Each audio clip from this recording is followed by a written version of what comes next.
Welcome everyone, I'm Anthony Ray and I'm one of the attorneys at Ray Law. Here at Ray Law Criminal Defense Attorneys, we believe it is critical to educate our clients on the potential legal impact of their actions. We think it is best to learn from real-life scenarios, which can present some of the best examples. Let's take a look at the law, the legal procedure, and the facts.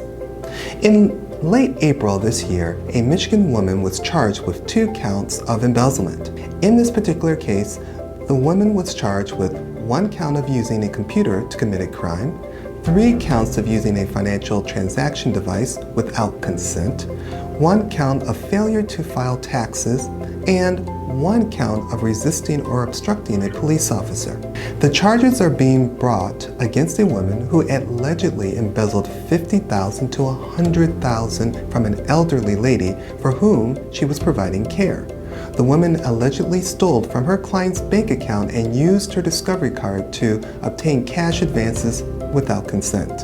Today, let's focus on the embezzlement charges. Embezzlement falls under the umbrella of a white-collar crime. It is a crime that is characterized by deceit, dishonesty, and a violation of trust.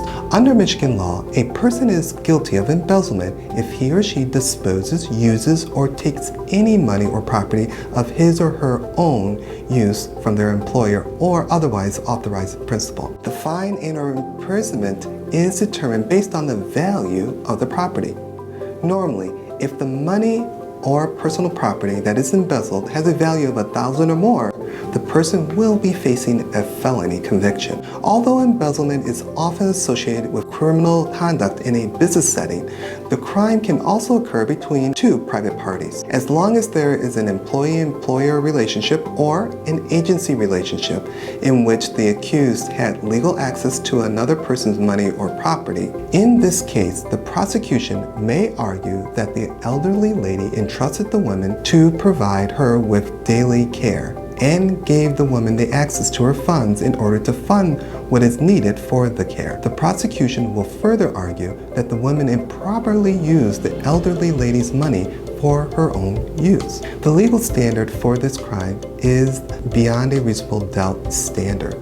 Embezzlement and larceny or theft are often confused. The key difference between embezzlement and larceny is whether the person had legal access to the money or property that was stolen. If the person had legal access to it, but not legal ownership, then the crime is embezzlement. If the person did not have any legal access to the money or property, then the crime is larceny. A white-collar crime charge alone can negatively impact a person's life, reputation, and standing in the community. If you found this information to be insightful or helpful, go ahead and click on the link below to subscribe and have these videos sent directly to you. Thanks for watching. We'll see you next time.